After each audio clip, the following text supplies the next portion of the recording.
Rampur court की तरफ से और उसके बाद सजा का ऐलान होना था। जो बड़ी जानकारी मिल रही है वो ये कि साल 2019 में जब उन्होंने एक चुनावी रैली के दौरान भड़काऊ बयान दिया था, उसी मामले को लेकर के अब उन पर सजा का ऐलान हुआ है। तो ये बहुत बड़ी खबर इस वक्त सामने आ रही है। 3 साल की सजा उन्हें सुनाई गई है, ये बड़ी जानकारी। तो आजम खान की मुश्किलें बढ़ती नजर आ रही हैं। समाजवादी पार्टी के वरिष्ठ नेता आजम खान, बड़ी उम्मीदें उनको रही होंगी कि शायद पहले ही वो उन्होंने काफी सजा काटी तो अब उन्हें थोड़ी राहत हो, लेकिन फिलहाल राहत मिलती नजर नहीं आ रही है।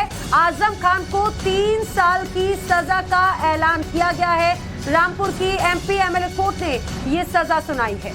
बड़ी खबर आपको बता रहे हैं, आजम खान को 3 साल की सजा दी गई है। मुश्किलें बढ़ चुकी है, आजम खान की राहत मिलती है फिलहाल कहीं से भी नजर नहीं आ रही है। और सबसे बड़ी बात है प्रीति की, जब 3 साल की सजा मिली है तो इसका मतलब है उनकी विधायकी भी जाएगी। अब वो विधायक नहीं रहेंगे, समाजवादी पार्टी से विधायक हैं, लेकिन 3 साल की सजा के साथ ही उनकी विधायकी भी चली गई है। ये बहुत बड़ी खबर इस वक्त सामने आ रही है। यानी कि देखिए, आजम खान क्योंकि पहले से ही मुश्किलों में घिरे हुए थे और कहीं उनको ये लग रहा था कि शायद राहत मिल जाएगी, लेकिन ऐसा हुआ नहीं। एक तो 3 साल की सजा हो गई है, ऊपर से अब उनकी विधायकी भी जाएगी और अब उनकी नहीं, देखिए उनकी पूरी परिवार की किस तरीके से मुश्किलें फिलहाल बढ़ती हुई नजर आ रही है। बड़ी खबर आपको बता रहे हैं।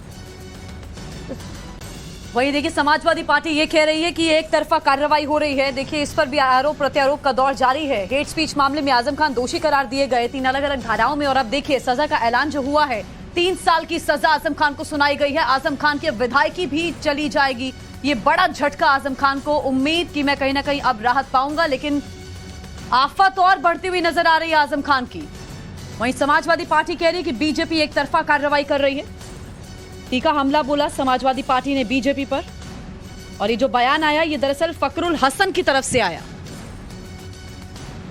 और आमिर इस समय हमारे साथ में जुड़े हैं। आमिर, जरा जो 3 साल की सजा सुनाई गई है, विस्तार से बताइए कि अब किस तरह से मुश्किलें आजम खान और उनके करीबियों की बढ़ेगी इस पूरे फैसले के बाद। ये जाहिर है बहुत बड़ी समस्या, बहुत बड़ी परेशानी आजम खान के लिए और उनके परिवार के लिए, क्योंकि 3 साल की जो सजा सुनाई गई है उससे साफ है कि इनकी विधानसभा की सदस्यता भी चली गई है।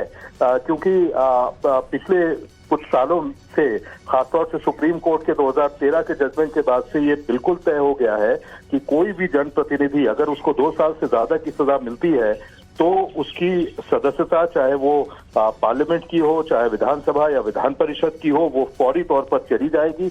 इसको लेकर काफी चर्चा हुई। इससे पहले आगे के कोर्टों में अपील करने के लिए समय दिया जाता था, सदस्यता तब तक नहीं जाती थी।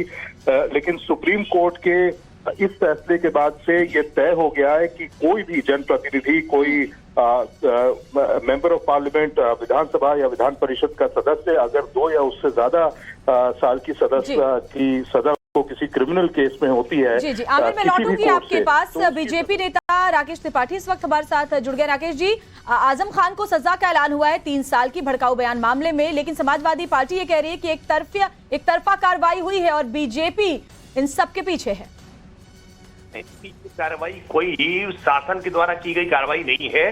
पूरा मामला अब कोर्ट के पास था और कोर्ट ने उनको सजा सुनाई है। क्या समाजवादी पार्टी का विश्वास, यकीन देश की न्यायपालिकाओं में नहीं रह गया है? ये दुर्भाग्यपूर्ण है। आजम खान ने सत्ता के रसूख में जिस तरह से वो कानून को अपने जूते की नोक पर रखा करते थे, आज उसका एक परिणाम उनको भोगना पड़ रहा है। जो आजम खान ने बोया है आज वही उनको काटना पड़ रहा है। आजम खान ने अपने सत्ता के रसूख में सबको अपमानित करने का काम किया, भारत मां को डायन तक कहने का काम अपराध किया था। आजम खान के एक एक अपराध का हिसाब हो रहा है और निश्चित तौर पर आपने जैसे कर्म किए होंगे उसका फल आपको मिलेगा।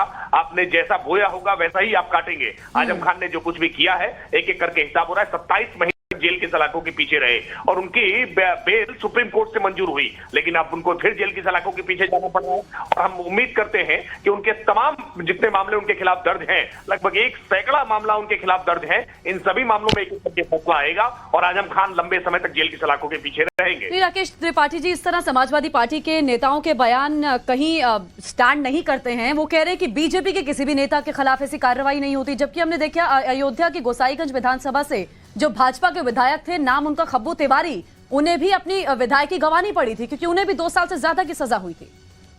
देखिए, कोई भी व्यक्ति कानून से ऊपर नहीं है। अगर कानून का उल्लंघन किसी ने किया है, न्यायपालिका को पूरा अधिकार है कि वो साक्ष्यों की बुनियाद पर, दलीलों के आधार पर वो अपना फैसला सुनाती है, और न्यायपालिका के फैसले को चुनौती देने के लिए आपके पास अवसर उपलब्ध है। आप अपर कोर्ट्स में जा सकते हैं, उच्च न्यायालय, उच्चतम न्यायालय जा सकते हैं, लेकिन इस प्रकार से न्यायालय के फैसले पर टिप्पणी करना और उसको बहस बताना, मैं मानता हूं ये ठीक नहीं है। राकेश जी, आजम खान के जो वकील है उनका ये कहना था कि जितने भी भाषण हैं वो हमारे हैं ही नहीं, ये स्पीच हमने दी नहीं है, ये फर्जी तरीके से प्लांट किया गया है। आजम खान के स्पीच तो टेलीविजन चैनल पर लगातार सुर्खियां बनते रहे हैं, उन पर डिबेट्स हुई है, हम सब ने उस पर डिबेट्स की है कि किस तरह से आजम खान बदजुबानी करते थे।